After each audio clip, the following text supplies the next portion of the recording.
не е секаде така.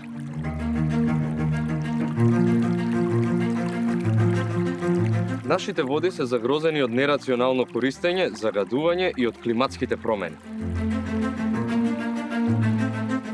За 20 години, 1 од 5 земји во светот ќе има проблеми со пристап до вода.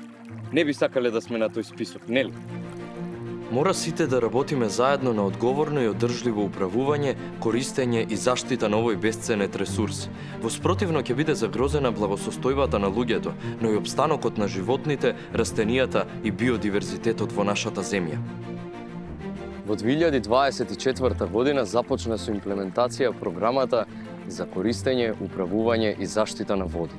Оваа програма е поддржана од швајцарската влада, а се имплементира во партнерство со Министерството за животна средина и просторно планирање, Министерството за земјоделство, шумарство и водостопанство и Управата за хидрометеоролошки работи. Нејзината главна цел е да се трансформира начинот на кој се управува со површинските и подземните води во државата. 77% од водата што ја користиме за пиење во земјава се обезбедува од подземни води.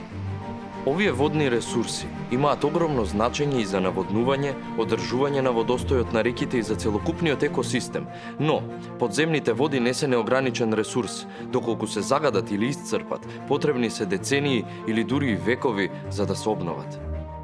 Ова е Вруток, изворот на нашата најголема река Вардар. Тука подземните води стануваат површински, а Вардар го почнува своето 388 километри долго патување до вливот во Егејското море. Сливот на реката Вардар опфаќа околу 80% од вкупните водни тела во Северна Македонија. Тоа го прави клучен воден ресурс во 68 од вкупно 80 општини во државата. Еден од трите клучни резултати на програмата за води е поквалитетно планирање и управување со водите од сливот на реката Вардар. Како ќе се постигне тоа? До крајот на 2027 година ќе се изработи првиот официјален и сеопфатен план за управување со сливот на реката Вардар. Станува збор за исклучително важен документ кој ќе дефинира како да се заштитат и одржливо да се користат површинските и подземните води од најзначајниот воден ресурс во државата. Овој план не е само технички документ, туку стратегија за подобар живот, почиста животна средина и поефикасна борба против климатските промени.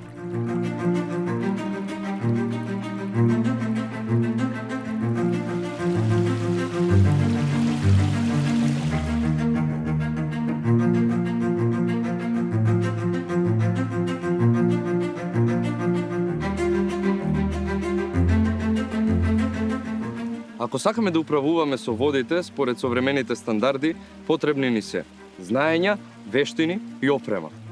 За управување и заштита на нашите води се грижат повеќе институции. Програмата за води, преку повеќе активности, придонесува вработените во овие институции да стекнат напредни знаења и вештини и да имаат пристап до современа опрема.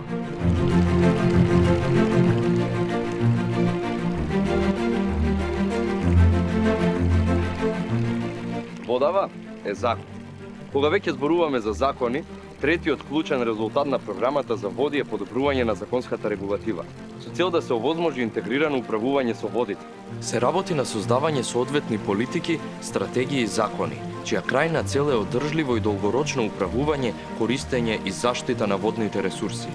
Ова вклучува и усогласување на националното законодавство со директивите на Европската унија.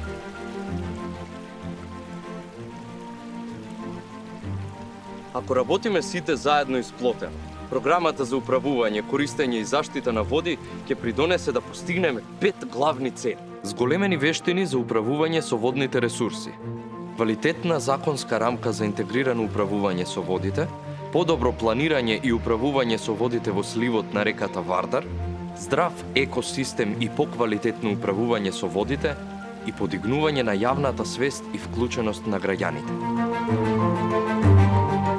Водата е скапоцен и ограничен ресурс. Од тоа како ја трошиме денес, зависи колку ќе ја имаме во иднина. Програма за управување, користење и заштита на води. Затоа што е важно.